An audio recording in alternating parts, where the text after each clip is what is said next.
to the Radio Academy podcast. I'm your host, Georgy Jamieson, and it's an exciting week as the Aria Nominations have just been released. We'll hear from a head judge, Absolute Radio's content director, Paul Sylvester, and previous gold winner, Jules Rowan from Life After Prison podcast later on.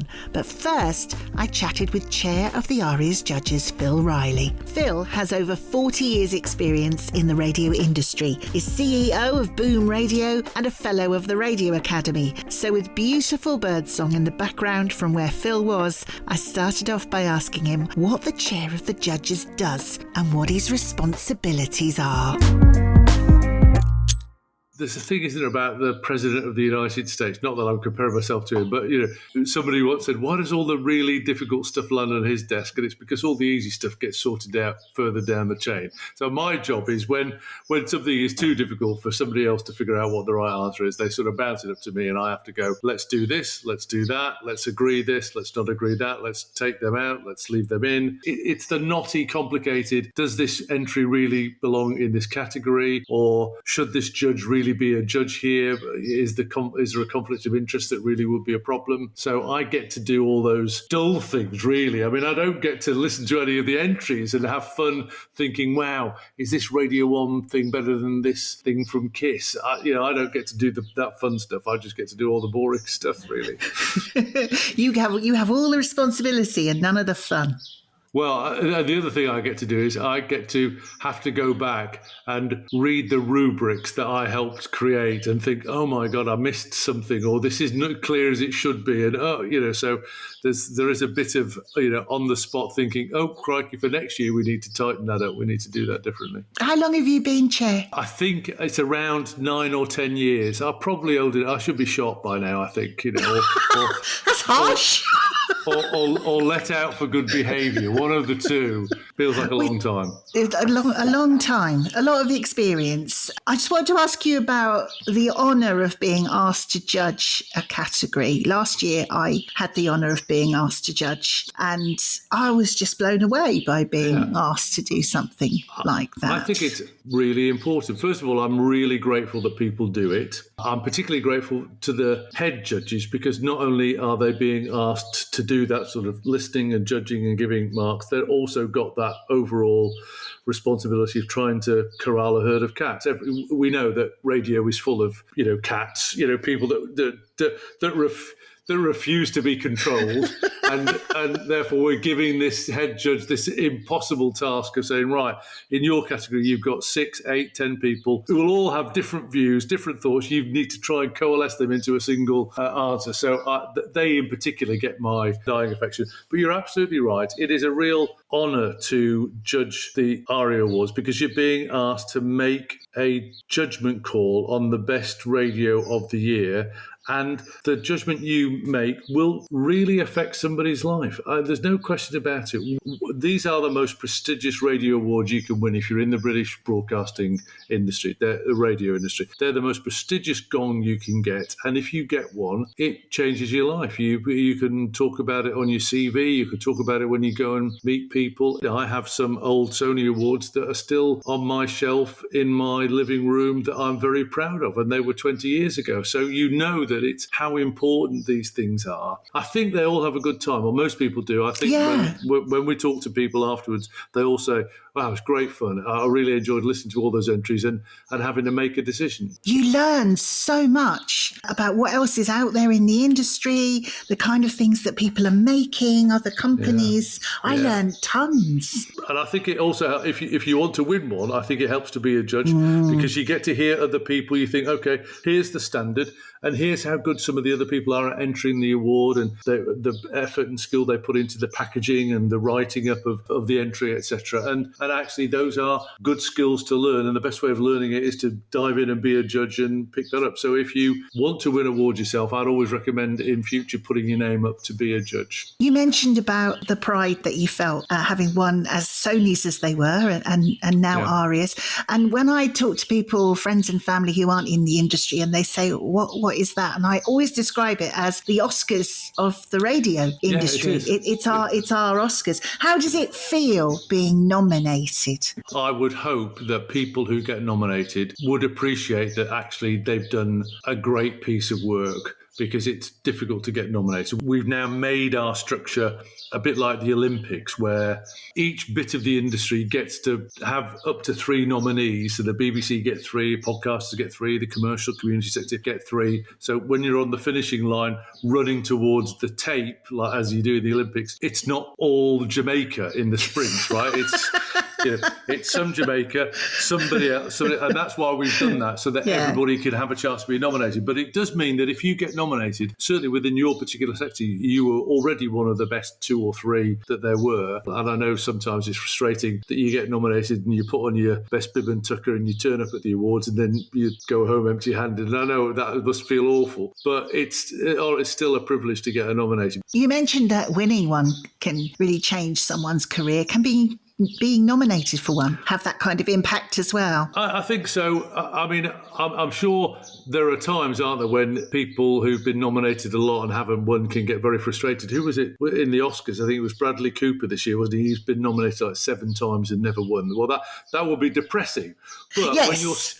when you're starting out and you're doing the breakfast show on, Nether Wallop FM, and you discover that you're up against Greg James or Chris Evans, even if you don't win, that nomination is gold dust to you. Finally, what would you say to someone who is thinking about applying to be a judge next year or putting in an entry for the Arias? Well, they should do both. They should both put in an entry and be a judge, and hope that the Radio Academy doesn't put them as a judge in the category they've entered an award, because then that's when I have to step in and say, no, hang on a second, we need to move this person. But that's the knotty problem that you get, isn't it? Yeah, but seriously, I think both things.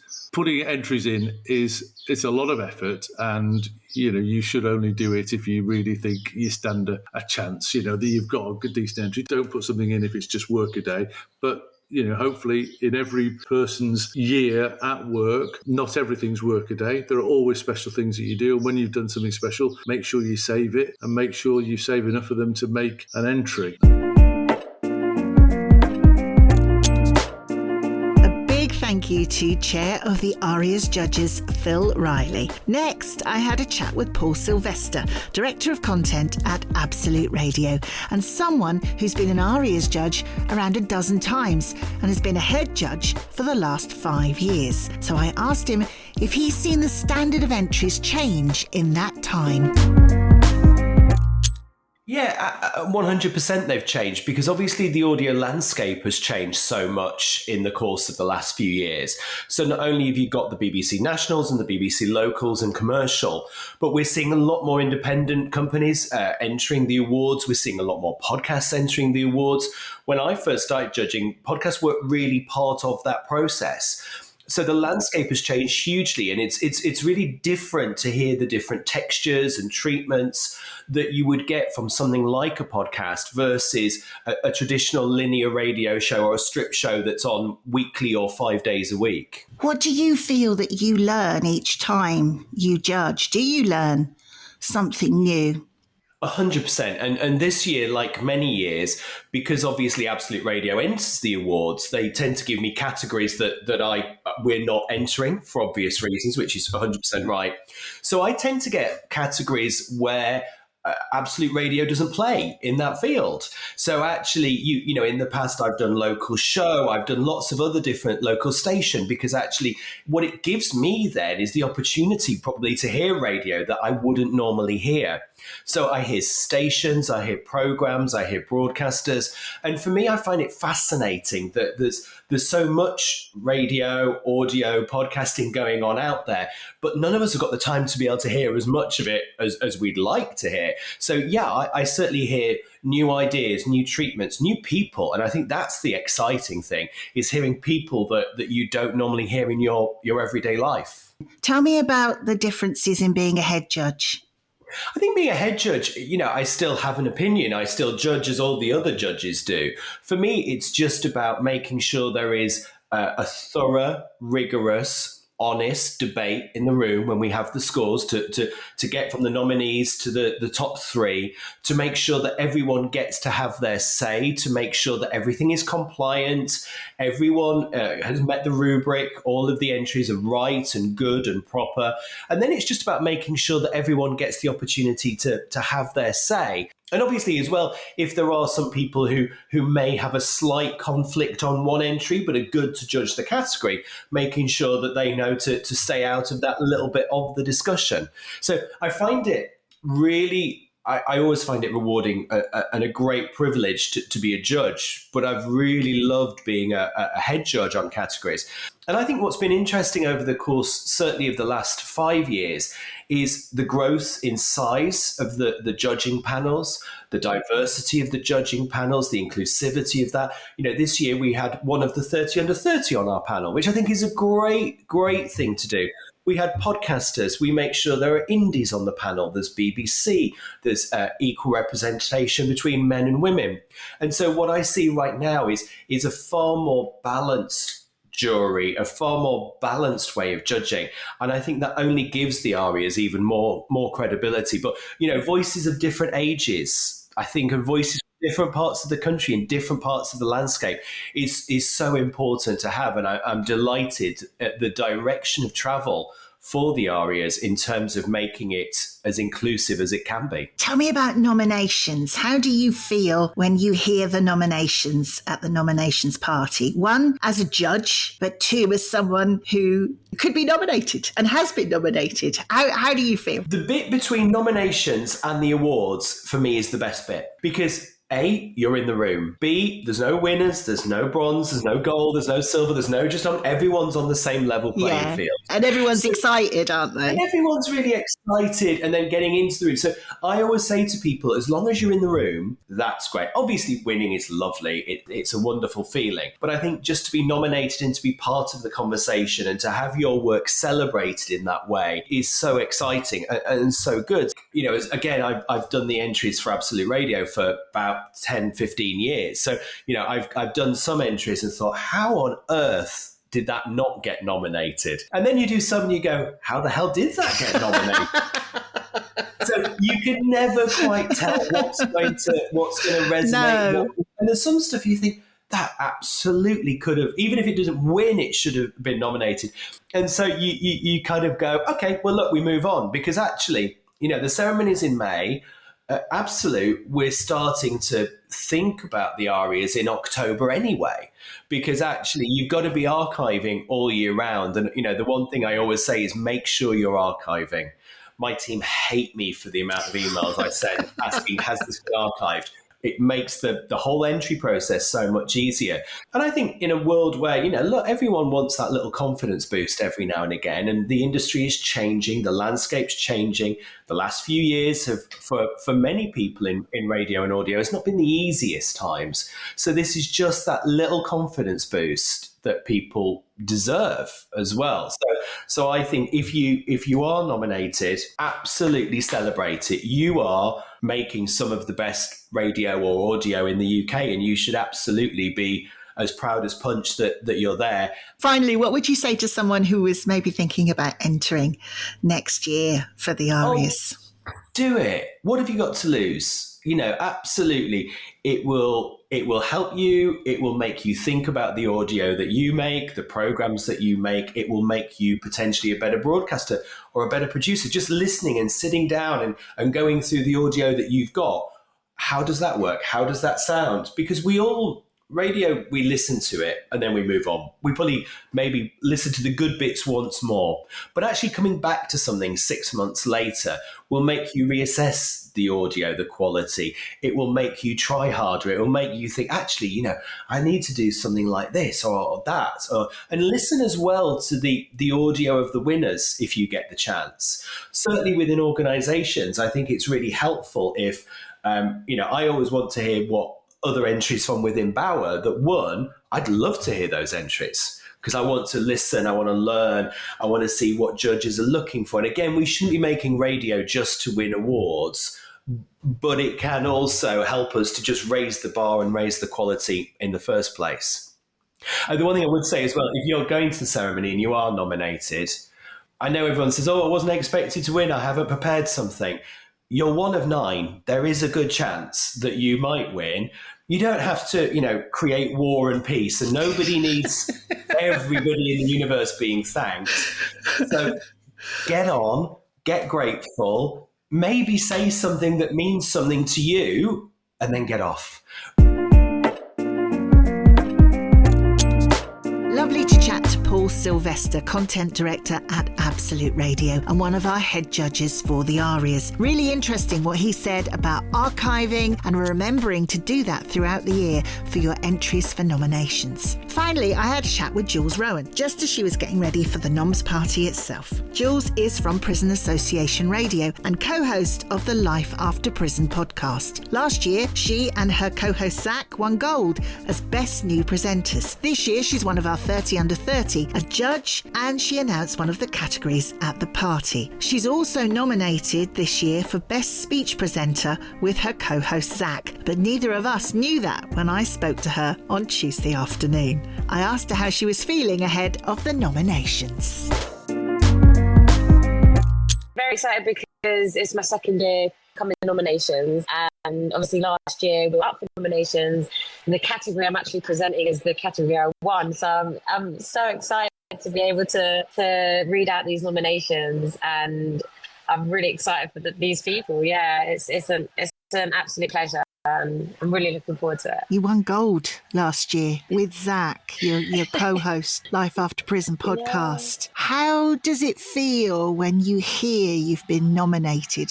A lot of excitement. I think even just getting to the nominations, that's the fun part. So being nominated is really exciting. So I can't wait to read them out tonight. And then when your name's read out at the ceremony itself and you've won gold, how did you feel last year? Very overwhelmed, very excited.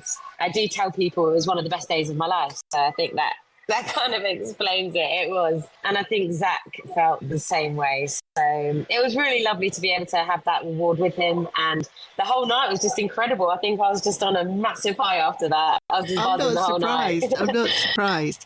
So it's nominations tonight, nominations party.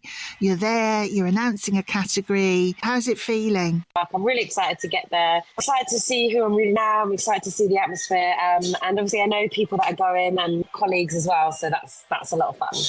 What advice would you give to someone who is nominated tonight and has got to wait now until the 7th of May? Just enjoy the process. This is all part of it. Even, it's not about winning and silver and bronze. Like, that is incredible and that is amazing. And that's a massive achievement, yes, but it's the journey that counts. So just enjoy the process, enjoy being nominated, and enjoy the night, That's all you really need to do. That's all you really need to do, isn't it, Jules? This is it. It's all about pride and enjoyment and celebration. Yeah, and not to worry or stress. Like, if that's even coming into play, then just get rid of that right now and just enjoy everything. Thank you to Jules and to my other guests this week, Phil Riley and Paul Sylvester. If you were at the party last night or watched the live stream on our YouTube channel, youtube.com/@the-radio-academy, well, by now you'll know who's been nominated. But if you don't, then you can head to the Radio Academy website, radioacademy.org, where there's a full list of nominations. And don't forget, you can vote for the Radio Times Moment of the Year too. Arias tickets are now on sale, and you'll see a link for tickets to the big night on the 7th of May on our website. None of this would be possible without our Arias sponsors. So we'd like to thank Carver PR, Best New Radio Show, Radio News Hub, Best News Coverage, Music Master, On Air, Best Music Breakfast Show, PRS and PPL, Best Music Entertainment Show, RCS, Best Local Show, All in Media, Xperi, the Creative Innovation Award, BBC Sounds, the Grassroots Award, News Broadcasting for the John Myers Station of the Year Award, Arkiva for UK Station or Network of the Year, and the Radio Times for the Radio Times Moment of the Year, which is voted for you, the public. Don't forget to subscribe wherever you get your podcasts so you'll never miss an episode. And if you've been nominated for an Aria, then congratulations. Have a lovely Easter weekend, and I'll see you next week.